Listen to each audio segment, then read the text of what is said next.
Yon, after ng meeting namin ng mga customer sa Palawan, kita mo naman 8:30. Naku po, nag-grinder pa rin ng mga boys ko. Sipag. Ang sisipag mga pre. Ano yan, par? Uy, nakahubadero ka na, pare. Naka-video ko eh. Oh, nakikita. Ano yan? Sito Gin? Sito Gin yata yan ah. Gusto ko yan ah. Pero gusto ko yung gin with calamansi. Meron ba kayo? Wala. Kasi dudukot ako. Pinakain na ba kayo ng asawa kong maganda? Pinakain na kayo? Ito, masarap to ah. Miswa, ang sarap nito oh. Uy. Sarap.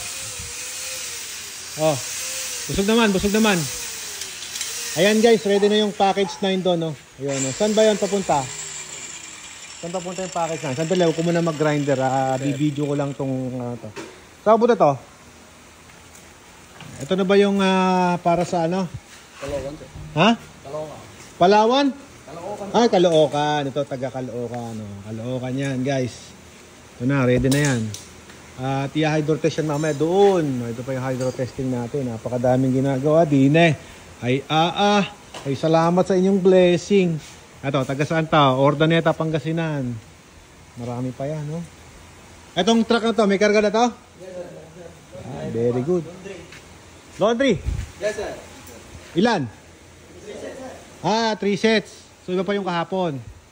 Okay. So, yun guys. Ito, nagbababa pa ng equipment sa taas, oh. Ayun. So, yun guys. At trabaho muli. At magkita kita susunod na video natin bukas.